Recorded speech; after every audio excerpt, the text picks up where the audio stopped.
kulanti wacan oo wanaagsan daawadayaal halkani waa shabakada wararka All Banaadir waa 15 bisha sagaalaad sanada 2019 qodobada wararka aan idiin hayno kuwooda ugu waaweyn waxa kamid ah madaxweynaha dawladda Soomaaliya oo ku wajahan magaalada Dhuusamareeb ee xarunta maamulka Galmudug xildhibaano ka tirsan baarlamaanka dawladda Soomaaliya oo laga kaxaystay ilaaladoodii dhaqdhaqaaqyo ciidan oo ka socda qaybo kamid ah gobolka Shabeellaha Hoose dad shacab ah oo lagu dilay dawlad deegaanka Soomaalida Itoobiya ciidamo ka tirsan Hirshabeelle oo loo qaaday magaalada Dhuusamareeb ee caasimadda Galmudug dagaalo culus oo ka dhacay qaybo kamid ah gobolka Shabeellaha Hoose war murtiyeed laga soo saaray shirka u qabsoomay wasaaradda maaliyadda xukuumadda Soomaaliya iyo maamul goboleedyada ra'iisul wasaare Kheyre oo ballanqaad u sameeyay shacabka magaalada Marko wararka ka baxsan Soomaalida oo aad daawan doontaan waxa kamid ah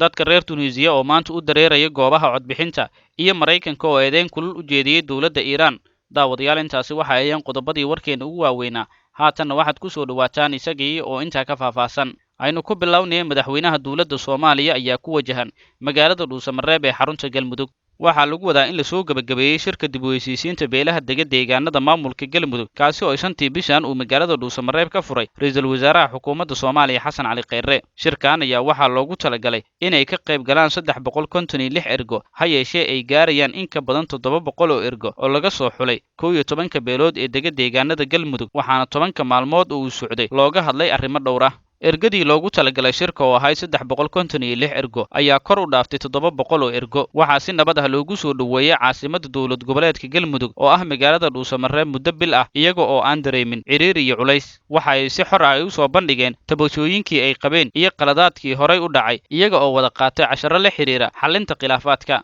waxay wada garwaaqsadeen baahida loo qabay is-saamaxaad iyo is-cafin iyo is-aaminid iyo xaladhalay waxayna bogaadiyeen kaalinta hagarla'aaneed ee dawladda federaalka Soomaaliya ka ciyaartay Galmudug gaar ahaan madaxweyne Farmaajo iyo ra'iisul wasaare Kheyre waxa ay wada bogaadiyeen heshiisyadii garabyada siyaasadda ee Galmudug waxa ay si wada jir u soo dhaweeyeen musharaxiinta xilka madaxtinimada maamulka Galmudug waxa ay wada qireen baahida loo qabo dhismaha maamul cusub oo leh aragti iyo tayo loona wada dhan yahay waxa ay bogaadiyeen heshiiskii dhex maray dadka degan deegaanada Xeraale iyo Huurshe ee soo afjaray colaadii loogu magac daray colaadda qarniga ee Galmudug waxa ay wada qireen baahida degdega ah ee loo qabo xoreynta deegaanada Galmudug ee weli ku jira gacanta al-shabaab saacadaha soo socda ayaa waxaa la filayaa in madaxweynaha dawladda Soomaaliya Maxamed Cabdullaahi Farmaajo uu soo xiro wajiga koowaad ee shirka dib u heshiisiinta beelaha deegaanada Galmudug waxaana magaalada Dhuusamareeb laga dareemayaa qabanqaabada soo dhaweynta wafdiga madaxweynaha dawladda Soomaaliya xildhibaano ka tirsan baarlamaanka dawladda Soomaaliya ayaa laga kaxaystay ilaaladoodii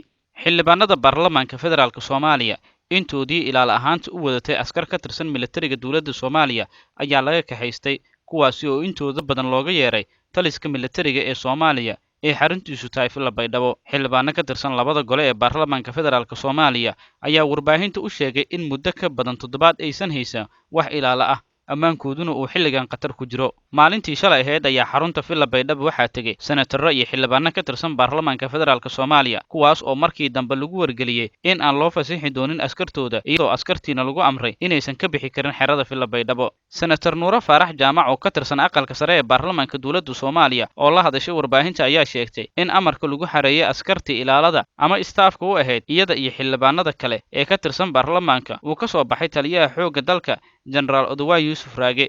ra'iisul wasaaraha xukuumadda Soomaaliya ayaa ballanqaad u sameeyay shacabka ku nool magaalada Marka ee xarunta gobolka Shabeellaha Hoose ra'iisul wasaaraha xukuumadda federaalka Soomaaliya Xasan Cali Kheyre oo shalay socdaal ku tagay magaalada Marka ayaa sheegay in dhalinyarada halkaasi ku nool dawladda ay shaqo abuur u sameyn doonto ra'iisul wasaare Kheyre ayaa sheegay in bulshada magaalada Marka ay kala shaqeyn doonaan horumarka deegaanka iyo daboolidda baahiyaha bulshada ee wax ka qabashada u baahan sidoo kale Xasan Cali Kheyre ra'iisul wasaaraha xukuumadda Soomaaliya ayaa ballanqaaday in dhalinyarada magaalada Marka loo dhisi doono garoon lagu ciyaaro kubadda cagta isla markaana uu fulin doono codsi ka yimid dhalinyarada deegaankaas ra'iisul wasaaraha xukuumadda Soomaaliya Xasan Cali Kheyre ayaa bulshada ku nool magaalada Marka ku amaanay dhaqangelinta dib u heshiisiinta dawladda ay ka hirgelisay magaalada Marka midnimada iyo sida sugidda amniga ay uga wada qayb qaateen waxa uu kula dardaarmay inay sii laba jibaaraan dadaalada wadajirka iyo isku kalsoonaanta war murtiyeed ayaa laga soo saaray shir u qabsoomay wasiirada maaliyadda dawladda Soomaaliya iyo dawlad goboleedyada magaalada Addis Ababa ee xarunta dalka Itoobiya ayaa waxaa shir ku yeeshay wasiirka wasaaradda maaliyadda xukuumadda federaalka Soomaaliya Cabdiraxmaan Ducaale Bayle iyo wasiirada wasaaradaha maaliyadda dawlad goboleedyada dalka iyo maamulka gobolka Banaadir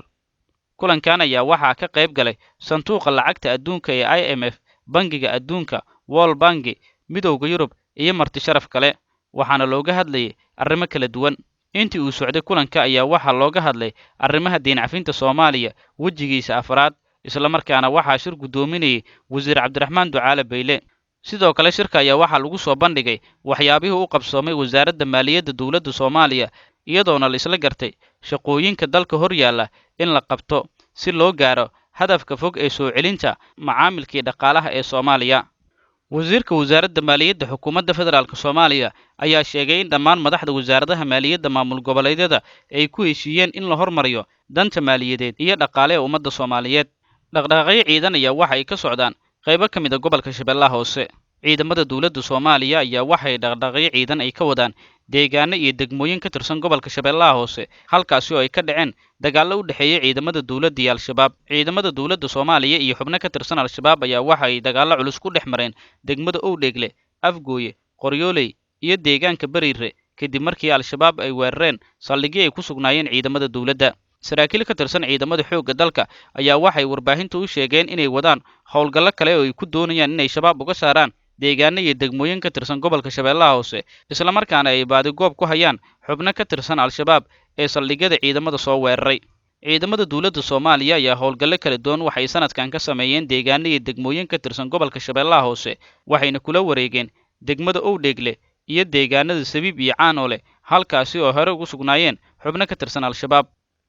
dad shacab ah ayaa lagu dilay dowlad deegaanka Soomaalida Itoobiya. wararka laga helay tuulada Baalgoray oo ka tirsan gobolka Doolow ee dowlad deegaanka Soomaalida Itoobiya ayaa waxay sheegayaan in halkaasi lagu dilay 2 ruux oo ka mid ahaa dad xoolo dhaqato ah ee ku nool deegaankaas. maleeshiyaad hubaysan ayaa waxaa la sheegayaa inay dileen 2 qof oo geel ku ilaalinaysay tuulada Baalgoray, waxaana dadka la dilay magacyada lagu kala sheegay Indhabalac Magad iyo Axmed Sanjab Diiriye, iyadoo la sheegay in maleeshiyaadka dilka geystay ay ka yimaadeen dhinaca deegaanka Bali Haraare ee isla dowlad deegaanka Soomaalida Itoobiya. goobjoogayaal ayaa waxay sheegayaan in maleeshiyaadkaas ka dambeeyay dilkaas ay goobta ka baxsadeen, sidoo kalena ay jirtay maleeshiyaadkaas maalin ka hor inay tuulada soo weerareen, iyadoo dilka ay geysteen loo aaneeyay arrimo la xiriira aanooyin qabiil. wararkii ugu dambeeyay ee naga soo gaaray tuulada Baalgoray ee dadka shacabka ah lagu dilay ayaa waxay sheegayaan in maanta halkaasi laga dareemayo xaalad kacsanaan ah iyo xiisad u dhaxaysa 2 beelood oo ka soo kala jeedaan maleeshiyaadka dilka geystay iyo kuwii la dilay.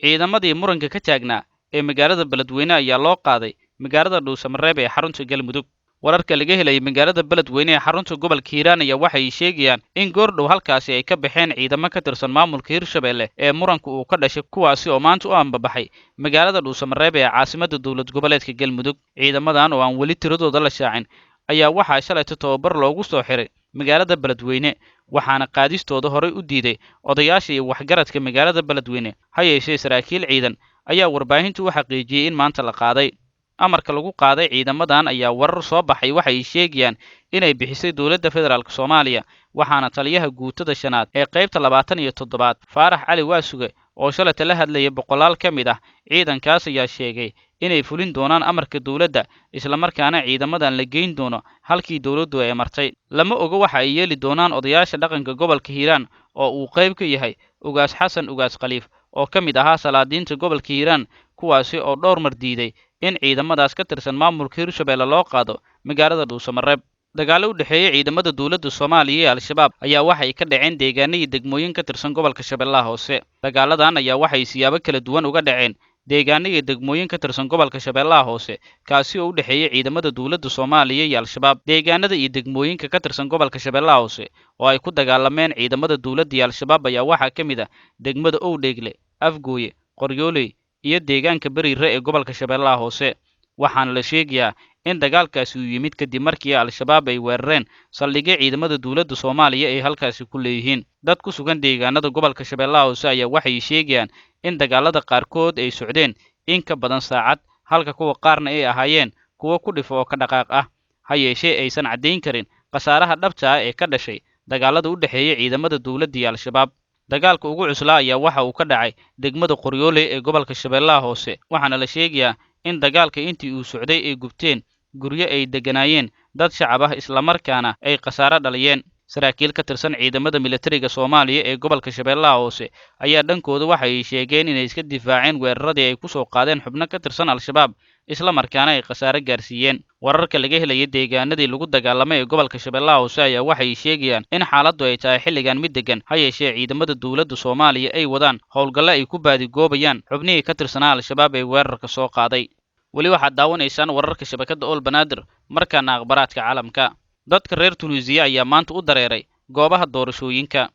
Dowladda Tunisiya ayaa maanta waxay qabanaysaa doorashadii labaad ee xor ah tan iyo sanadkii 2011 xilligaas oo xilka laga tuuray madaxweynihii hore ee waddankaas Ben Ali. Waxaa doorashadan laga soo hormariyay bisha November kadib markii madaxweynaha dalka uu geeriyooday bishii Juulaayo. Waxa uuna ahaa madaxweynihii ugu horreeyay oo si dimuqraadi ah loo soo doorto. Waxa uuna xafiiska qabtay sanadkii 2014. 26 musharax oo ay ku jiraan 2 haween ah ayaa u tartamaya doorashada. Codbixinta maanta waxaa loo arkaa inay tijaabo u tahay waddanka dimuqraadiyadiisa ugu da'da yar caalamka. Madaxweynihii hore waxa uu geeriyooday isagoo 92 jir ah. 5tii sano ee uu waddanka ka talinayay waxaa la sheegayaa inuu wax badan ka qabtay xasiloonida dalka. Haddii doorashada maanta uusan musharax ku guulaysan codadka ugu badan, waxaa wareegga labaad ee doorashada u gudbi doona 2 musharax ee ugu codadka badan 26 musharax.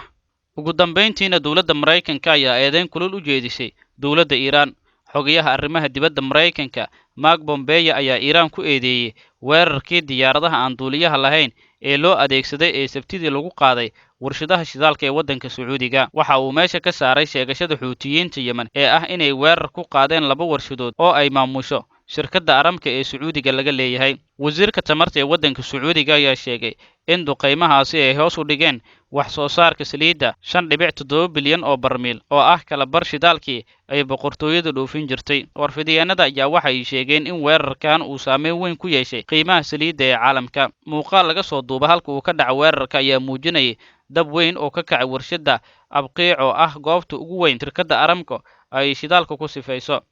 halka diyaarad kale oo aan duuliye lahayn ay duqaysay warshadda Kurays. Isbahaysiga uu Sacuudigu hogaaminayo reer galbeedkuna ay taageersan yihiin ayaa gacan siiya xukuumadda Yemen, halka Iiraanna ay taageerto fallaagada Xuutiyiinta. Guud ahaan warkii aad kala socoteen shabakadda wararka All Banaadir xilligan waa naga intaa. Waad ku mahadsantihiin la socodka iyo daawashada warkeena.